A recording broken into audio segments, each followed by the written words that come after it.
예수님께서 승천하시면서 약속하신 성령은 여러 이름을 갖고 있습니다. 성경에 제일 많이 언급되는 성령의 이름은 여러분이 잘 아시는 대로 보혜사입니다. 보혜사라고 하는 단어는 본래가 파라클레토스, 이 단어는 변호인이라는 뜻입니다.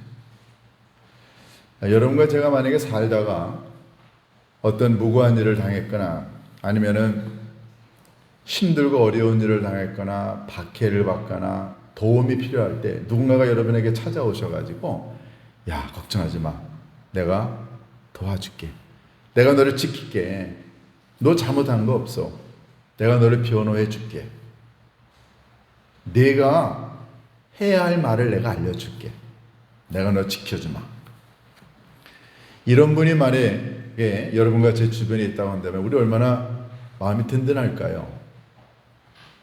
예수님이 승천하시면서 남겨두고 간 제자들은 굉장히 미래가 불안했습니다.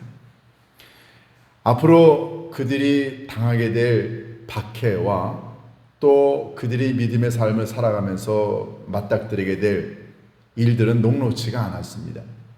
얼마나 힘들고 어려웠을까요?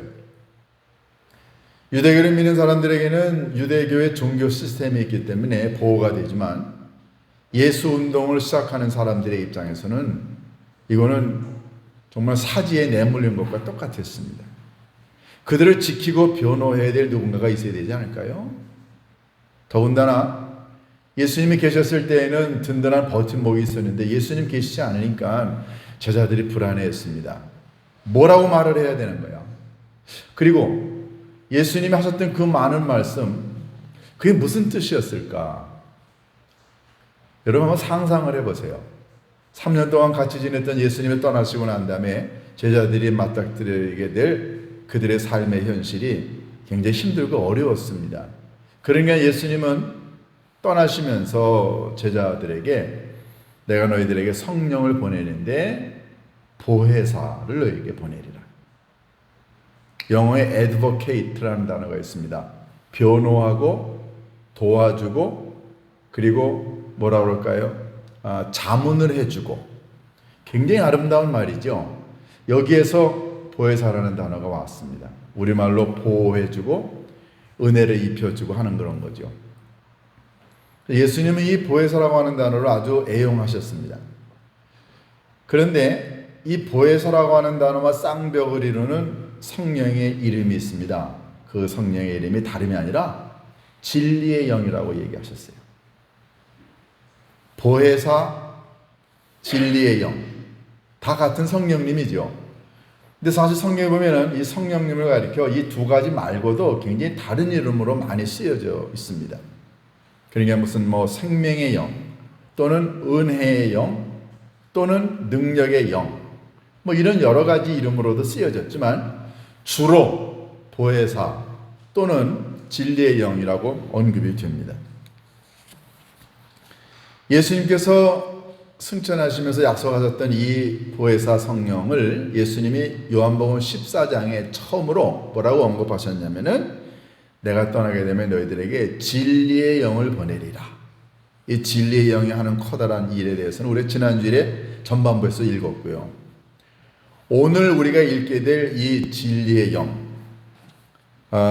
이 진리의 영은 왜 예수님이 성령을 가리켜 진리의 영이라고 불렀는가가 오늘 우리가 읽는 이 본문의 가장 중요한 내용입니다. 예수님께서 수없이 많은 말씀을 하셨는데 그 말씀을 예수님 당시에 있는 사람들이 다 깨달았을까요? 성경에 보면 예수님 말씀이 권위가 있다고 했는데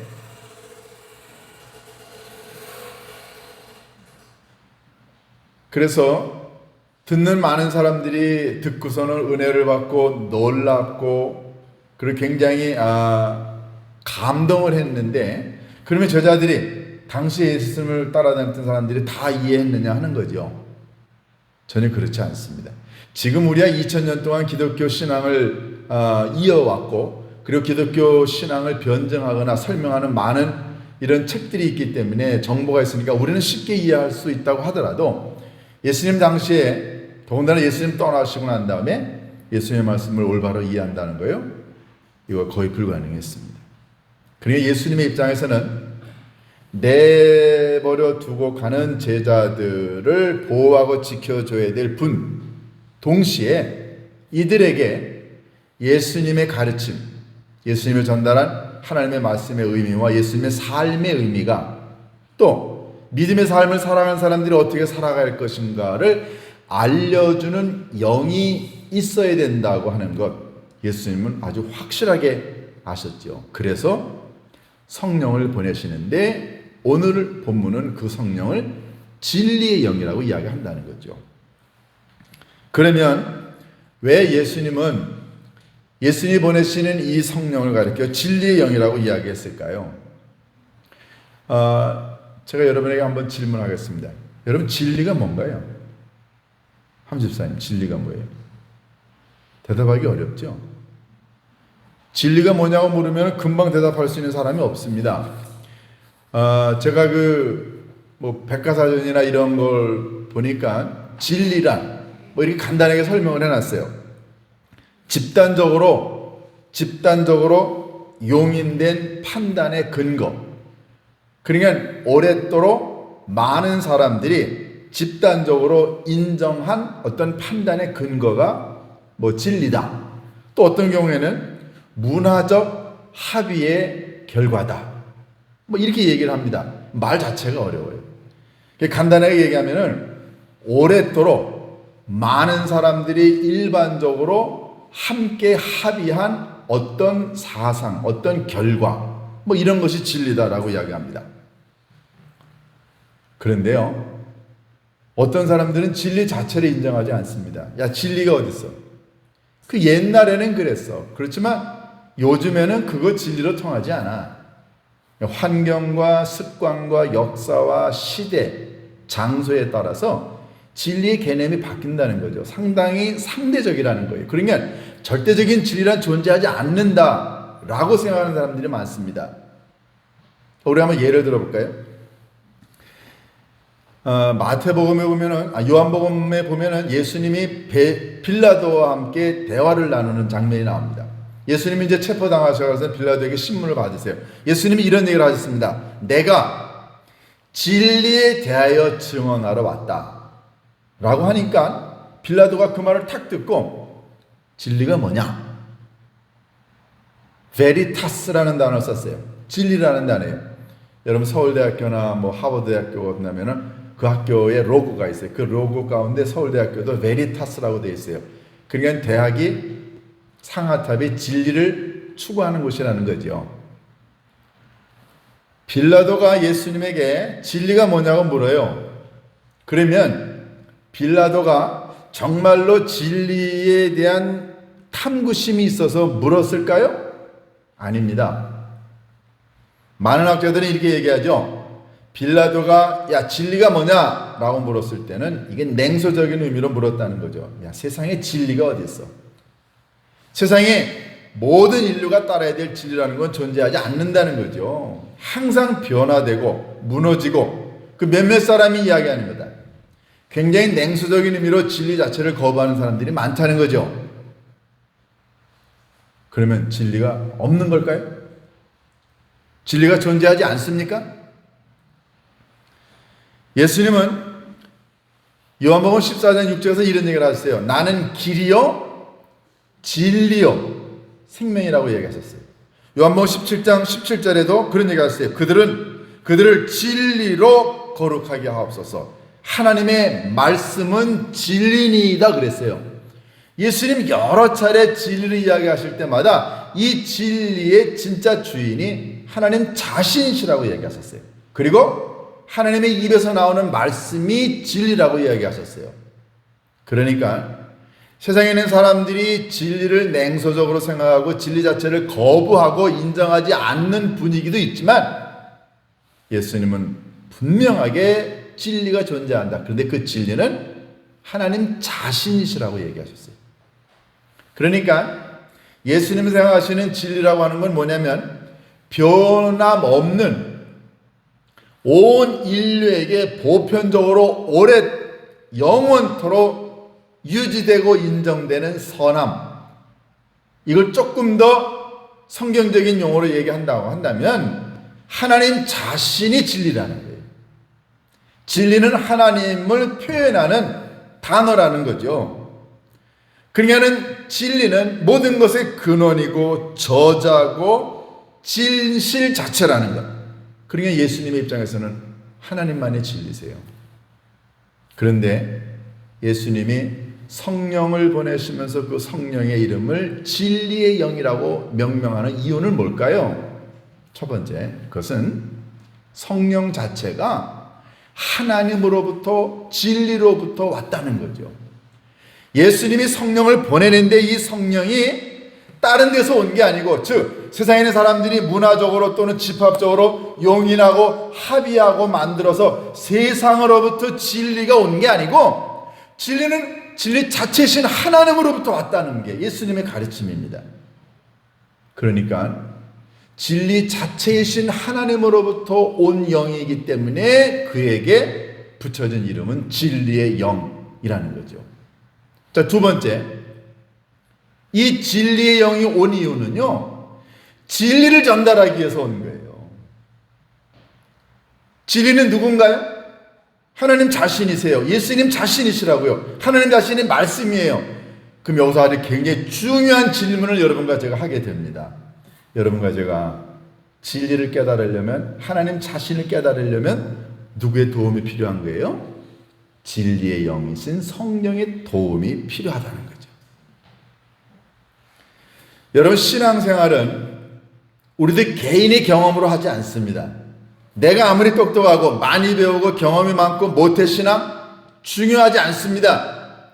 정말로 중요한 건, 신앙생활의 가장 중요한 열쇠는 내가 진리를 깨달아야 되는데, 그 진리를 내 경험으로, 내 능력으로, 내 학벌로, 내 배경으로 진리를 이해하는 게 아니라 진리의 영이신 성령의 도우심이 있어야 여러분과 제가 진리 자체이신 하나님을 깨닫고, 하나님의 입에서 나오는 말씀을 깨닫고, 하나님이 보내신 예수 그리스도를 깨달을 수 있습니다.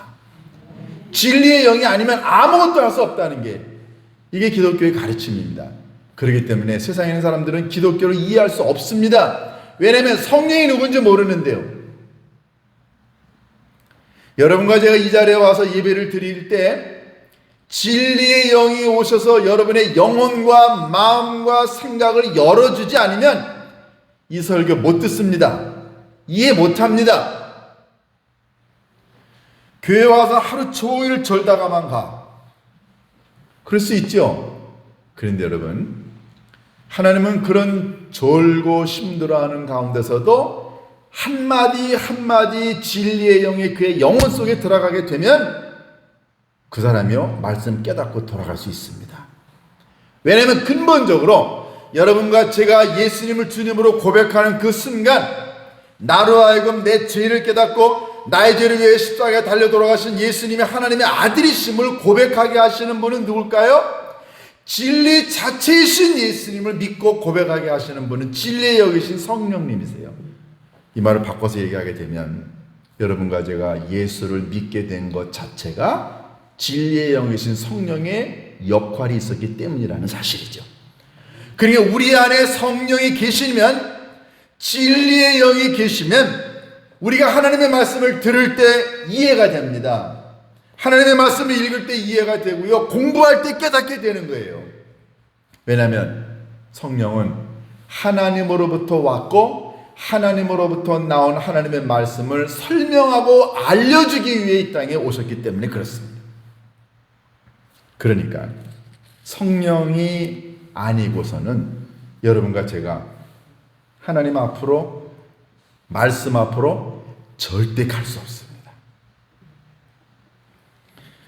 여러분, 세상에 있는 사람들은 이 진리 자체를 알 수 없으니까 그들에게는 하나님의 말씀이 가리워져 있습니다.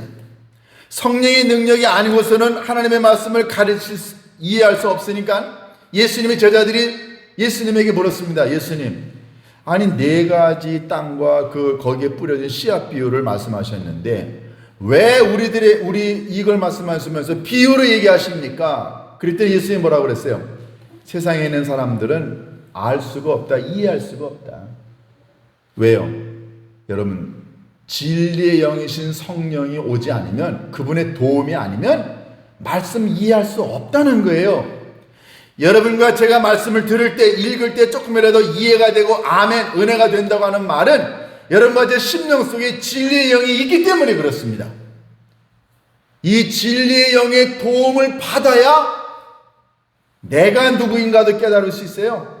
왜냐하면 예수님이 길이요 진리요 생명이라고 그랬고, 이 성령은 우리 안에 들어와 가지고서 우리로 하여금 네가 죄인이잖아. 우리 지난주에 읽었죠? 성령이 오시면 죄에 대해서 이야기한다고 그랬어요. 그러니까 진리의 영이 들어오시면 우리 안에 있는 악하고 더럽고 추악한 것을 자꾸만 밀어내고 우리 안에 하나님의 말씀 진리를 자꾸만 심어 놓으려고 합니다. 왜냐하면 진리가 악한 것을 이기기 때문에 그렇죠.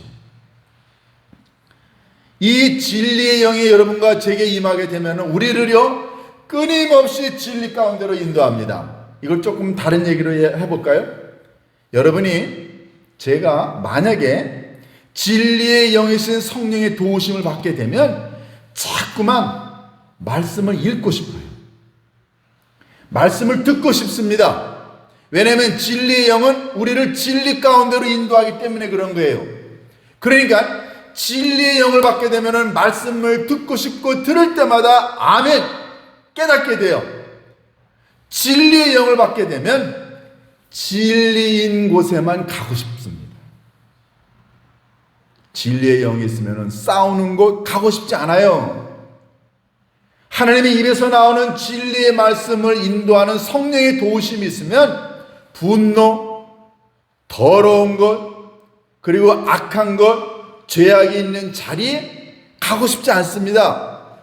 왜냐하면 내 안에 있는 이 진리의 영이 우리를 자꾸만 진리 가운데로 인도하려고 하는데 내가 어떻게 진리와 반대되는 길을 갈 수 있을까요? 못 갑니다. 우리 예배 드리기 전에 우리 김정자 집사님이 제 방에 잠깐 오셨어요. 기도해달라고. 왜 그러세요? 그랬더니 어제 어떤 여자 2분이 우리 김정자 집사님의 집에 찾아왔답니다. 교회 다닌다고 그러면서 전도하러 왔다고 그래요. 그러니까 집사님, 그러니까 교회에서 왔다고 하니까 문 열어주고 차도 대접했다고 그래요. 그런데 여호와 뭐라고 그러는 사람이래요. 우리가 생각하면 여자 2분이 왔다고 그러니까는 막 여호와의 증인이 아닌가 생각해요. 그런데 김정재 집사님이 오늘 제 방에 오는 이유는 다른 게 아니고요. 그 사람들이 와서 이야기하는데 너무 마음이 불편하다는 거예요. 무섭고 떨리고 싫고. 그분들 가고 난 다음에 너무너무 무섭더래요. 마음이 불안하고 떨리고. 왜 그랬을까요? 김정자 집사님 안에 뭐가 있는 거예요? 진리의 영이, 성령이 계신 거예요. 그렇지 않은 영이 와가지고서는 김정자 집사님에게 얘기하니까는 김정자 집사님의 영혼이 불편한 거예요. 여러분, 내 안에 진리의 영이 살아있으면 진리의 영이 아닌 것들이 내게 오면은 내가 불편합니다. 힘이 들어요. 그런데 진리의 영이 아닌 사악한 세상의 영이 내게 올 때마다 내가 즐거워. 같이 있고 싶어. 내 안에 뭐가 있는 거예요? 여러분, 그 진리의 영 없는 거예요. 자, 제가 증명을 해볼게요. 지난 4월 20 며칠이에요? 26일인가? 부산에 23살 된 정유정이라고 하는 젊은 아가씨가 어떤 사람을 죽였어요. 이 사람 고등학교 졸업하고 난 다음에 한 5년 동안 두문분출하고 집에서 뭐만 봤냐면은 인터넷과 책이라든가 방송을 보는데 주로 뭘 봤냐면은 사람 죽이는 범죄 시리즈 있죠. 이런 것만 계속 본 거예요. 한 5년 동안 그런 데 노출이 돼 있으면서 최근에 무슨 생각이 들었냐면은 사람을 죽일 때 기분이 어떨까 하는 거에 노출이 된 거예요. 살인 충동을 느꼈다고 합니다. 사람을 죽여보고 싶다. 여러분, 영화나 인터넷이나 게임 같은 거 보면 사람 죽이는 거는 뭐 일도 아니잖아요. 그런 게 자꾸만 노출이 되니까 거기에 영향을 받으니까 사람을 죽이고 싶은 충동심이 느낀 거예요. 그래서 3개월 전에 무슨 걸 하냐면은 중학생 그 중고 교복을 하나 사 입고 난 다음에 그 교사 아르바이트 앱에 들어가 가지고 이렇게 속였습니다. 내 딸이 중학생인데 과외를 받고 싶습니다. 내 딸을 지도할 과외 선생님 있으면은 좀 연락 주세요. 그랬더니 그 앱, 그건 뭐 200만 명이나 가입되는 굉장히 커다란 앱이라고 합니다. 거기에 어떤 사람이 접속을 했어요. 그래가지고 이 정윤이라는 사람이 그 사람을 만나러 갑니다. 근데 갈 때 자기 딸을 대신 보낸다. 직접 보낸다고 하면서 자기 딸이라고 자기를 가장하고 그 여자 중학생 교복을 입고 그 집에 갔어요. 20몇 살 먹은 학생입니다. 과외하겠다고 하는 선생님. 그 집에 가서는 그 여자하고 대판 싸우고 그 여자를 그 자리에서 죽였어요. 그러한 다음에 집으로 돌아와가서는 자기 집에 있는 여행용 가방을 가지고 가가지고 시신을 다 잘랐어. 집에서. 그러한 다음에 가방에다 넣고 난 다음에 양산인가 어디 가서는 그거를 유기했어요. 그런 다음에 그 피 묻은 가방을 들고 택시를 타고 오다가 택시기사가 그 가방에 묻은 피를 보고서는 경찰에 신고해서 잡혔습니다. 경찰에 와서 뭐라고 그랬는지 아세요? 사람을 죽이고 싶은 충동이 있었다. 그런데 거짓의 영은 가만두지 않습니다. 이 여자 속에 들어가서는 거짓의 영이 뭐라고 얘기했는지 아세요? 처음에는 그랬다고 하다가 나중에 뭐라고 거짓말 했냐면은 사실은 내가 그 집에 갔더니 어떤 사람이 그 죽은 사람을 이미 죽였더라. 그래서 내가 나오려고 그랬더니 그 사람이 당신 이리 와. 당신 피해자로 해줄 테니까 이 시신을 유기만 해라. 그러면 내가 당신을 피해자로 만들어주겠다. 그렇게 거짓말을 했어요. 23살 먹은 젊은 여자가 사람을 죽이고 토막을 내서 가방에다 싣고 가서 죽인다고요? 사람을 죽이고 싶은 그 충동, 그리고 그 거짓말, 그 영은 무슨 영일까요? 그건 악한 사탄의 영 아닙니까?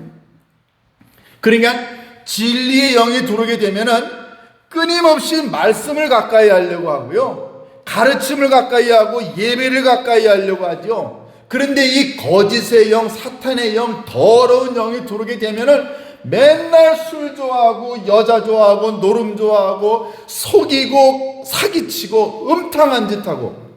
왜요? 본래 거짓, 사탄, 악령, 마귀의 영은 하나님과 대적하는 영이에요. 하나님은 진리의 영이기 때문에 진리가 아닌 모든 것들을 주장하는 사탄의 영이 지배를 받으니까 자꾸만 그쪽으로 가는 거예요. 그러니까 예수님 오늘 본문에 뭐라고 말씀하셨습니까? 이 진리의 영이 오게 되면은 그들을 너희를 진리 가운데로 인도하리라 그랬어요. 그러니까 여러분과 제가 신앙생활 하다가 말씀이 그리워지고 말씀이 사모하고 예배드리고 싶고 이 기독교 모임에 가고 싶고 그리고 아름다운 대화를 나누고 싶다. 그리고 말씀을 들을 때마다 은혜가 된다고 한다면 진리의 영이 여러분을 진리 가운데로 인도하고 있는 겁니다. 그런데 이상하게 싸우고 거짓말하고 사기치고 더러운 곳에 자꾸만 있게 된다고 하는 말은 그것은 내가 진리의 영의 인도를 받지 않는다는 거죠. 예수님 분명히 규정하십니다. 그가 너희들을 모든 진리 가운데로 인도하리라. 자, 제가 여러분에게 한번 질문해 보겠습니다. 여러분은 어느 길로 가고 있나요?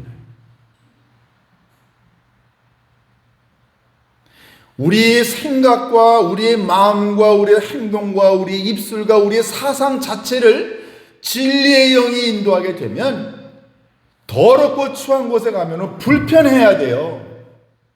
거기 있고 싶지가 않아요. 그런데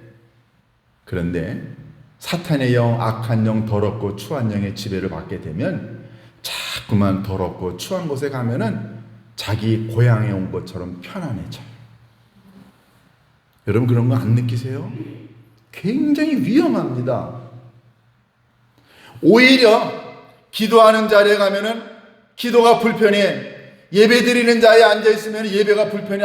왜 이렇게 목사님 설교가 길어? 왜 이렇게 오늘은 예배가 지루해? 자꾸만 예배의 자리, 기도의 자리, 은혜의 자리, 진리의 자리를 박차고 나가서 세상에 놀 생각만 해. 세상에 가서 즐겁고 그리고 쾌락이 있는 자리를 그리워해요. 그 사람 아직 진리의 영의 지배를 받지 못하는 거죠. 성경은 분명히 얘기합니다. 그가 너희를 진리 가운데로 인도하리라. 그런데 예수님 여기에 더 첨가합니다. 그는 스스로 말하지 아니하고 듣고 본 것을 말하리라. 이것도 중요한 말이죠. 여러분과 제가 진리의 영의 인도를 받게 되면 우리들이 본 것과 우리들이 들은 것, 이것 말하는 게 아니고요. 진리의 영이신 하나님이 말하고 싶어 하시는 것만 말해요. 예수님이 이런 얘기를 하셨습니다. 내가 하나님으로부터 들은 바, 하나님으로부터 본 것을 말하는 것처럼 진리의 영이 오게 되면은 스스로 자기 말을 하는 게 아니라 그가 내게서 보고 들은 것을 말하리라. 14절 15절이 그 얘기입니다. 그러니까 진리의 영을 받은 사람은, 진리의 영의 인도를 받은 사람은 말하는 게 자기 말을 하지 않는다는 거예요. 누구 말을 하나요? 하나님부터 들은 말. 성령이 인도해 주고 성령이 가르쳐 준 말을 하게 되어 있습니다. 자기 말, 자기 생각을 하지 않는다는 거죠. 이게 얼마나 위대한가요? 여러분과 제가 살면서 우리들은 무슨 말을 주로 하나요?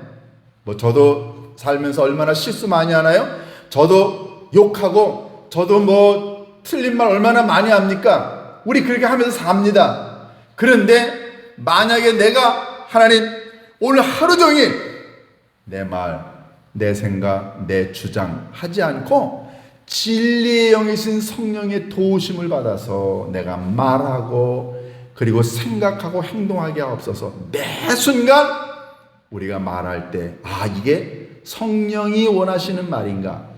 내가 어떤 행동을 할 때 이것이 성령이 원하시는 건가? 이걸 물으면서 한다고 한다면 우리는 매 순간 진리의 영의 인도를 받을 수 있습니다.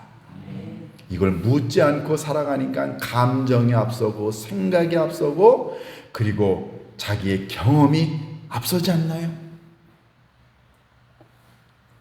예수님은 이제 떠나시면서 남겨준 제자들을 위하여 이 진리의 영을 보내주시면서 이 제자들이 이 진리의 영을 통해서 앞으로 무슨 말을 해야 될지, 어떤 결정을 해야 될지, 어떤 선택을 해야 될지를 알려주셨어요. 그러니까 진리의 영의 도움을 받으면 우리는 끊임없이 예수님이 말하고 예수님이 생각하고 예수님이 계획하시는 일들만 말하고 행동하고 선택할 수 있습니다.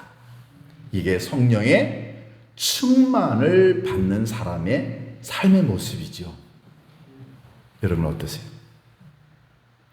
진리의 영이 여러분을 인도하고 계시나요? 성령 강림들을 지금 보냅니다. 우리가 이 땅에 살아가는 동안에 성령 충만한 삶의 비결은 바로 이 진리의 영을 초대하는 거예요. 많은 분들이 성령 받는 것에 대해서 굉장히 모호하게 그리고 어렵게 생각합니다. 왜냐하면 성령 충만은 말이에요, 교회 오래 다니고 신앙생활 많이 하고 굉장히 능력 있는 사람만 성령 받는다고 생각해요. 여러분 성령이 그렇게 받기가 어려우면 여러분 기독교 망합니다. 누구든지 예수님의 이름을 부르면 구원을 받는 것처럼 누구든지 진리의 성령을 부르면 진리의 성령이 그의 영혼 속에 임재하십니다. 한번 이렇게 기도해 보시면 어떨까요? 아버지 하나님, 제가 말에 실수가 많네요. 제가 선택을 잘 못하겠어요. 아니면 어떤 경우에는 제가 어느 길로 가야 될지 제가 분간이 안 되네요. 아버지 하나님, 제게 진리의 영을 보내주셔서 나로 하여금 그 진리의 영이 나를 인도하게 하옵소서. 말씀을 읽을 때 깨닫게 하옵시고 말씀을 들을 때마다 아멘하게 하옵시고, 그래서 내가 하나님의 입에서 나오는 모든 말씀대로 살아가게 하옵소서. 나에게 진리의 영을 보내주옵소서. 여러분 진솔하게 10초만이라도 그렇게 기도하시면 하나님께서 여러분의 심령 속에 진리의 영을 보내주십니다. 이걸 진솔하게 한번 하자는 거죠. 그리고 진리의 영은 한번 들어오게 되면은 영원히 있는 게 아닙니다. 매 순간 성령 충만을 받아야 될 필요가 우리들에게 있어요. 그러니까 힘들고 어려울 때마다 성령님 나로 하여금 내 욕심과 내 인간적인 것 때문에 성령님이 괴로워하거나 힘들어하지 않도록 인도하시고 늘 성령 충만하여 나의 삶 자체가 진리의 영의 인도를 받게 해달라고 매 순간 기도할 때마다 진리의 영이 우리들의 곁을 떠나지 않습니다. 이 진리의 영 지금 여러분 옆에 계세요. 이 자리에 계십니다. 여러분들이 기도하시는 가운데 찬송 부르시는 가운데 이 진리의 영을 초대하셔서 예수님 말씀처럼 우리가 평생 살면서 진리의 영의 인도를 받게 되시기를 주님의 이름으로 축원합니다. 기도하십니다. 고마우신 아버지 하나님, 진리의 성령님의 도우심이 아니면 우리는 아버지 하나님 이 세상의 쾌락과 악하고 더러운 거짓 영의 지배를 받을 수밖에 없는 연약한 존재임을 고백합니다. 하나님, 정말 저 사람은 그럴 사람이 아닌데 라고 생각하는 많은 사람들이 끔찍한 범죄를 저지릅니다. 하나님, 이런 악한 영의 지배를 받는 사람들이 따로 있는 게 아니라 아버지 하나님 진리의 영을 모셔드리고 살아가지 않으면 얼마든지 모든 사람들이 다 악한 영의 지배를 받을 수 있다는 사실을 깨닫게 인도하여 주옵소서. 하나님, 이 자리에 머리 숙인 사랑하는 주님의 백성들 모두가 다 매 순간 진리의 성령의 도우심을 받아서 진리의 성령이 인도하는 대로 삶을 따라가 그래서 하나님을 기쁘게 하나님께 영광과 존귀를 올려드리는 아름다운 믿음의 주인공들이 되게 인도하여 주옵소서. 우리 주 예수 그리스도의 이름으로 기도하옵나이다.